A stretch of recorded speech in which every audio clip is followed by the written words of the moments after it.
శ్రీమాత్రే నమః. మహాశాస్త్రావధాని శ్రీ గరికపాటి నరసింహారావు గారి విషయంలో జరుగుతున్నటువంటి ప్రచారం ఏదైతే ఉందో గత కొన్ని రోజులుగా ఆ ప్రచారాన్ని నేను కూడా చూస్తూనే ఉన్నాను.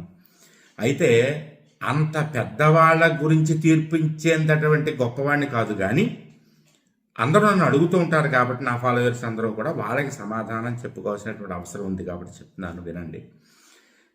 భార్యాభర్తలు విడిపోవాలనుకున్నప్పుడు చట్ట ప్రకారం విడిపోయిన తర్వాత పిల్లల సంరక్షణ బాధ్యత అనేటువంటి ఎవరో ఒకళ్ళు తీసుకుని వెళ్ళిపోయి ఎవరి జీవితాలు వాళ్ళు బతుకుతున్న తర్వాత 30-40 సంవత్సరాల తర్వాత వచ్చి జరిగిపోయినటువంటి విషయాన్ని మళ్ళీ కెలికి పాడు చేయడం, ఆ పెద్దవాళ్ళ యొక్క పేరు ప్రఖ్యాతమైనటువంటి వాళ్ళ యొక్క పేరుని డ్యామేజ్ చేయడం అనుకోవడం అనేటువంటి చాలా తప్పు. అలా చేయడాన్ని ఎవరో హర్షించకూడదు, సమర్థించకూడదు. ఈ విషయంలో మనం గరికపాటి వారికి సంపూర్ణమైనటువంటి మద్దతు ప్రకటించాలి. నేను కూడా ప్రకటిస్తున్నాను. అలాగే ఆయన యొక్క వ్యక్తిత్వ హననాన్ని చేస్తూ ఉన్నటువంటి ఛానల్స్ ఏవైతే ఉన్నాయో వాటిని కూడా మనం ఖచ్చితంగా ఖండించాలి. జయం.